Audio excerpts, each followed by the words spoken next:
Nagsimula na mga kamatyas ang malakasang tournament sa Sweden. Long game ito. Nandoon ang world number 1 Magnus Carlsen ng Norway at unang nakaharap niya ang pambato ng India na si Arjun Erigaisi. Pero bago yan mga kamatyas, bigyan ko muna kayo ng kaunting detalye sa torneyong ito.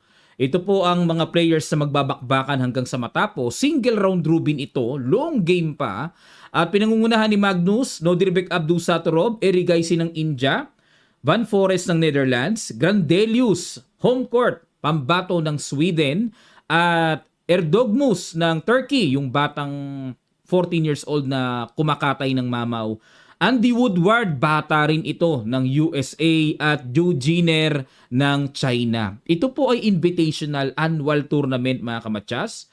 At ito na po yung mga naging champion ng mga nakaraan. At last year pala, si Javukir Sindarov ang champion. Nag-second, si Erdogmus. Bakit naman hindi isinali si Sindarov, ano? Andito pa naman si Magnus. Nang magkabangga sila, long game pa man din, malakasan. At ang venue po nila ay ginaganap po sa Superstar na talagang hotel elite ng Sweden. Ayan. Sa premyo, hindi po na detalye pero definitely big time po ang turneyong ito. Lalo na pag long game, iba ang laki ng premyo kapag long game kumpara sa Rapid at Blitz. Yan po, no? Sayang wala si Wesley, ano? Okay mga kamatyas, simulan natin pag-aralan ang naging bakbakan, Magnus Carlsen at Erigaisi, at may isusunod pa tayong isang mabigatan din mga kamatyas. 2 games po ang i-analyze natin. Pero bago yan, bago ko kalimutan mga kamatyas, sorry po, sagutan muna natin yung puzzle na iniwan natin kahapon. Ito po yun, hatid sa atin ng Internet Chess Club. Pa-promote na dito ang Black. Ayan, no, 2 moves na lang, no? Kaya kailangan gawan ng paraan ng puti para mapigilan yan. Ito ang first move. Congratulations sa mga nakakita. Knight C6, brilliant. Kasi kung mag-A2, may Knight B4 check huli, ang paspon, hindi makakapromote. At dahil nahiwalay nga po ang king sa pawn, ito naman ang isusunod na tira. Hindi pa rin makatulak kasi kakainin po yung pawn, maho-hold yung papromote na pawn. At susundan ng, yan, ito yung silent strategy na makakapigil dyan. O, di ba? Pag inenpasan capture kasi kakainin, pigil na naman. Ito ang binibiling tira. King B7, mga kamatsas. Na kapag kinuwin, ayun, may check matchas. Ang hiwaga ng chess, ano? Talagang magkukwin na lang, eh. May ganyan pa. May mating net pa. Napakaganda ng mga puzzle dito sa Internet Chess Club mga kamatyas. Grab yours now. Libre lang po ang paggawa nito. Ang application ay downloadable sa Play Store at App Store, at ang site po makikita nyo lang din sa description below. Kaya mag-download na po kayo, gamitin yung pang-training, especially sa mga puzzles. Okay mga kamatyas, simulan na kagad natin. Ang ginawa dito ni Magnus, nag-E4. E5 si Erigaisi, Knight F3, Knight F6. Ito yung tinatawag na Petrov defense. Bihira nang gamitin niya pero binabalik, ano. Knight E5, D6, Knight D3. Ha? Ano? Dito kasi mga kamatyas, Knight F3 ang common, pangalawa yung Knight C4. May pauso na naman si Magnus sa opening. Grabe namang pauso yan. Tinakpan ang D-pawn, tinakban din ang bishop. Aba, teka muna. Nag-Knight takes E4, Queen E2, Queen E7, obligado naman. Knight F4, ay grabing kabab yan ang likot. Ito po ang plano, magda-Knight D5, syempre kailangan pigilin yan. Nag-Knight F6, bumalik lang para walang Knight D5. At maagang Queen to Queen. Knight C3, C6 para pigil yung mga paparating na Knight B5, Knight D5, at nag-D4. Okay, control the center at makahinga na ang development ng Dark Square Bishop. Kinain na po, Queen to Queen kain, at Bishop F5 labas. Threat ang Pawn C2. Parang masasabi ko po mga kamatyas, no, medyo boring ang piniling linya ni Magnus. No? Bishop D3, tinapatan ng exchange, kinain, kain, at nag-Knight A6 develop para magda-Knight C7, Knight D5, yun ang mga strategic na paparating, at pwede rin po mag-castling queenside. Nag-F3, okay, para controls G4, E4, at yan na ang lumalabas na novelty sa laban na ito mga kamatyas. Kasi ang old line na nakatala pa noong 2019 itinira Bishop G5. sa position na to mga kamatsas. Okay, kaya ito ay bago ni Magnus. Nag-King D7, ayun, para yung Torre, hindi na nag-castling. No? Oo nga naman, kasi wala na namang Queen na kinatatakutan. Usually naman po, nakakatakot igitna yung King kapag may Queen pa eh. Eh pag wala ng Queen na exchange na, sa madalas sa pagkakataon, kahit igitna mo na yan, hindi na rin nag-castling si Magnus. At nag-G6, ayun, para de-develop, Bishop G7, may target naman sa Pawn D4. Nag-A4, okay, yan ang mga kulang sa akin yung mga ganitong tira, no? Ano plano para pigilan yung B5? O kasi kung ako mga kamatsas, ang gusto ko kagad, nasa isip ko kagad ewan ko kung nasa isip nyo rin, ilabas yung bishop, i-develop, o kaya yung Torre, i-develop na. O pwede sa E1, sa D1, or pwede sa Bishop G5, o di ba? Kasi, pero itong A4, yan ang mga gusto ko matutunan eh. A4 para pamigil sa B5 ba? Maaring ganon. Bishop G7, nag-Bishop D2. Okay, tahimik lang na i-develop ang Bishop. At nag-H5 para wala rin naman G4 mamaya. Space gaining sa king side. At nag-Knight E2. Okay, para ma-C3. Ito, naintindihan ko na to. Kasi isi-C3 para ma-solid yung D4. At mawala po yung mga aalisin yung knight na magkakatret sa pawn D4. At nag-Bishop H6. In-exchange ni Erigaisi. Kinain-kain talaga nilubos-lubos ni Erigaisi. Ano? At nag-B4. Ayun, ayan na. Mag-B5 na. At may nakikita rin akong paparating na C4 sa isang banda parang magpo-pawn march na parang tipong makaka-atake dito. Nag-Knight C7. Umilag. Hindi na inintay pa yung paparating na B5. Ayan, dito po mga kamatyas, no, mapanganib si Magnus kalaban pagdating sa endgame. Lahat alam yan. Kaya dapat pagkaganito ang pinasok na Erigaisi, handa siya sa mga endgame patterns. Ang galing ni Magnus sa endgame. Ayan, no, kagaya niya, no. Kagaya niya, no, nag-BB5 na mga ganun-ganun lang, oh. May knight na, may pawn pa. Oh, ba't ganun? Nag-rook H8 lang. Okay, teka muna mga kamatyas, no, liwanagin po natin. Pag kinain kasi yan at mapukaw na pagkakainin yan, di parang lamang ng isang pawn. Meron po kasing rook H B1. Yan ang mabigat. Na tagos.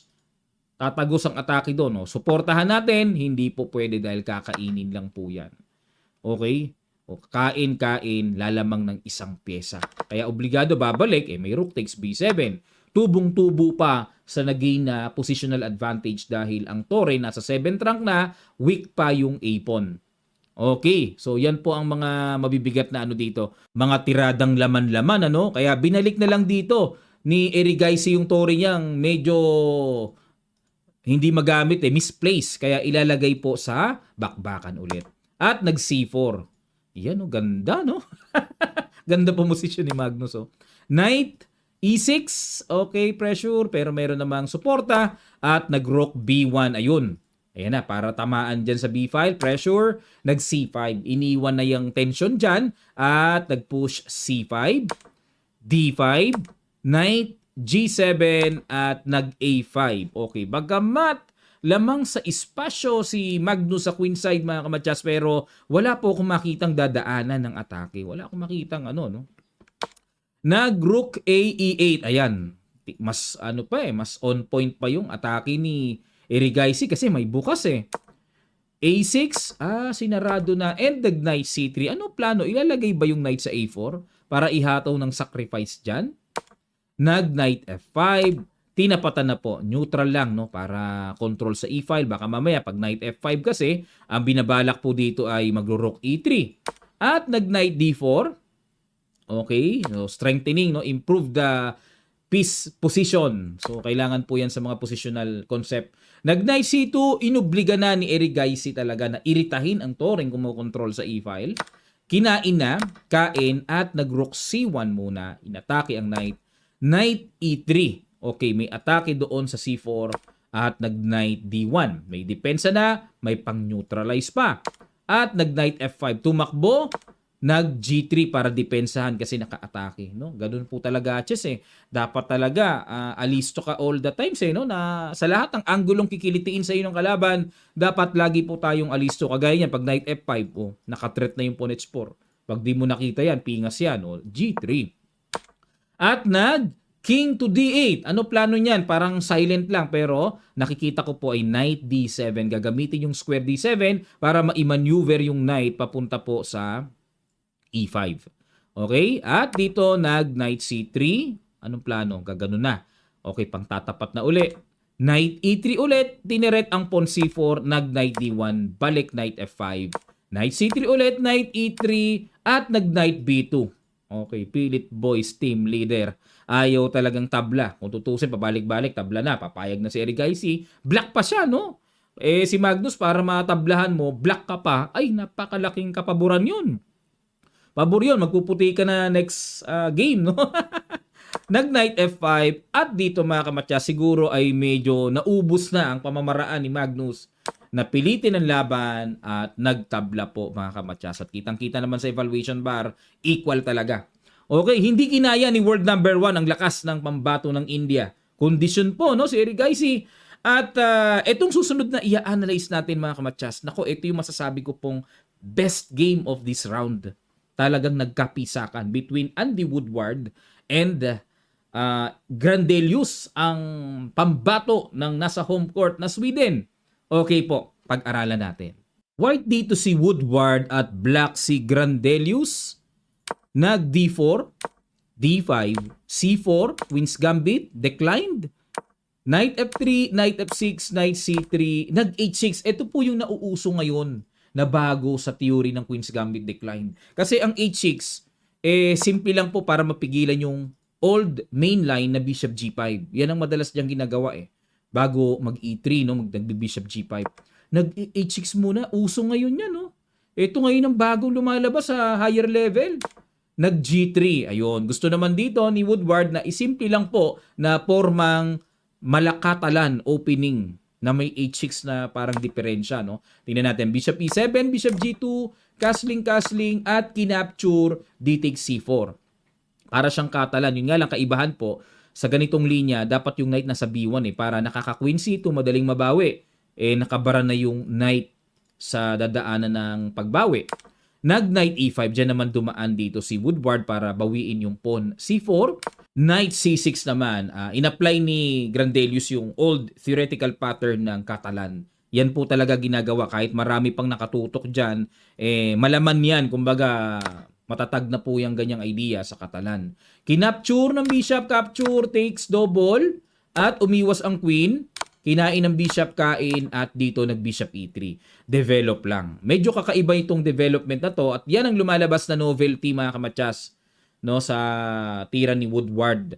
Kasi nitong taon lang, ginawa ni Sindarov po, Queen A4. Yan, tinira ni Sindarov yung Queen A4. Okay, nauwi sa tabla. Pero ito bago ni Woodward, Bishop E3. Okay, itong si Woodward po mga kamatyas, para sa inyong kaalaman, parang si si Erdogmus ito ng Turkey. Ganyang kalakas ngayon yan. Ang daming kinakatay na mga mamaw talaga yan. Mga top 10, tumatalo yan A5. Okay, A5? Anong plano? Bishop A6. Nag F3 para ibababa ang bishop tapos i-move yung pawn sa E4 para maganda yung kondisyon ng sentro. Diba? Basically, control the center sa opening. Nag-rook D8, nag-apply po ng pressure at ang next ito, may pa C5 na, may pa E5 na, lalo na nandyan ang queen. Siyempre, umiwas. Queen C1, nag-E5. Pinilit pa rin ni Grandelius basagin ang sentro. Kinain lang po kain at nag-bishop to F4. Hinatake ang queen, Queen C5, Queen E3 harang, takes, at nag-Knight D5. Ayan, nilubos-lubos ni Grandelius. I-exchange. Pero, nag-Rook D1 muna. Pin. Nag-Bishop E6, dinipensahan. Bishop D4. Dito po, opposite colored bishop. Pag na-exchange ang mga tore, bishop's ending, definitely tabla po ito mga kamatyas. No? Yan ang madalas na resulta pagka sa opposite colored bishop na endgame. Pero dito, may factor pa kasi yung mga tore kaya hindi pa masasabing drawish talaga. Nag F6 para maputol din po yung pressure sa G7 at mabigyan ng daan yung king. Kasi nga po sa endgame mga kamatyas, king must be active. Ika nga, sabi sa principle. Nag G4, tingnan natin, ano pa plano ng G4? King F7, kinain na, kain, Bishop C3, Tapatan ng tore, kinain-kain, at nag-A4. At kitang-kita sa evaluation bar, ito po ay equal, halos equal. Pero ang maganda dito sa game na to, nagkapilitan. Yan ang maganda, may mga pilitan no? Nag-King E7, King F2, Rook D8, ayun! Naku po, bakit gaya ganon? Kung ako po talaga ang black, yan din ang gagawin ko. Kasi nga, mindset, ma-exchange lahat, opposite colored bishop, tabla. Pero bad move pala. Depende sa position. May factor ito kasi ang lapit ng king. Tingnan natin Ang gusto po ng computer dito ay C5 lamang mga kamatsas. C5 lamang. Huwag mo nang exchange yung toro. Siguro, pwedeng exchange yan. Timing. Pero sa pagkakataong ito, tinira ay Rook D8, Bishop B4 check, gumanon. Ay, oo nga pala. O kaya naman pala Hindi healthy. Oo, nawaglit ni Grandelius. May pana pala doon. Oo, nawaglit niya. Pwede namang i-exchange. Pero, wag munang magkaroon ng ganyan. Oo, wag muna magkaroon ng ganyan. Kaya pala pinapa-C5 ang correct play para walang Bishop B4 check tempo na makakaganon. Natuhog Kung di naman matutuhog yan, ako po yung naniniwala, tabla ito drawish ito kaso, ayun, nalamangan ng isang pawn. Tingnan natin, opposite colored bishop, di ba? Lumamang ng isang pawn. Tingnan natin, pero gaganon C3, binigay na, kinain. Bishop C4, para magamit ng bishop yung square C4, makapang-atake. Nag-E4, Bishop E2 para walang H4, kain, maiiwan po yung pawn sa F3. Ayun, ini-5. Grabe, Talagang itong Woodward na to, maraming binibiktima ngayon to, Magaling talaga, Kain, ganon, eto. Yan ang papagapang. Nag-Bishop D1, King E3, C6, H4. Yan ang malaking mapapakamo talaga si Grandelius dito pag ganito. May paspon kasi. King D5, gagapang. Ayun po, yun ang pupuntahan para matarget ang A3, C3. Nag-H5 lang. Kining E6. Bakit kaya hindi naman itinuloy itong C4? Teka muna po mga kamatsas, Kapag gumanon, kasi pag nag-King C4, kwentado may ganoon.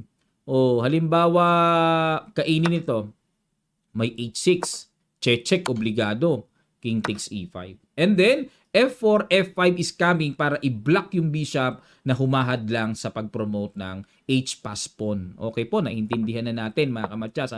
May ganung paparating. Kaya pala, nag-King E6, napa-atras uli si Grandelius. Bishop H4, saan pupunta yan? Bishop C2. Bishop, ayun, para nga pala yung king, hindi basta-basta makalayo-layo dahil kababantay dito. Nag-King F6, nag-C4, i-fix doon. Bishop B3, H6. Pag kinain to, check doon, sabay ganun kain to. Okay. Nag-Bishop C2 ulit para hindi makatulak. At dito mga kamatsas, sige po, may brilliant move dito para sa akin. Brilliant move yung binitawan dito ni Woodward Sige po mga kamatsas, sa ilang sandali lang, tutuloy agad natin. Start.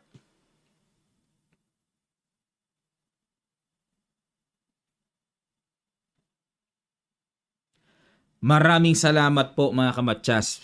Congrats. Brilliant para sa akin yan. Sacrifice na pala. Matututo tayo ng mga ng mga magagandang endgame Kain, F4 check. Gumanon, F5 at dito na pa-resign po ang pambato ng Sweden. Bakit nag-resign? Bakit kailangan mag-resign? Yan ang tanong. Paano kung mag-Bishop B3? Tanong lang natin. Tuloy lang natin. May King F4. Pag kinain, may G5 check. Kapag nag-King F7, may G6 check.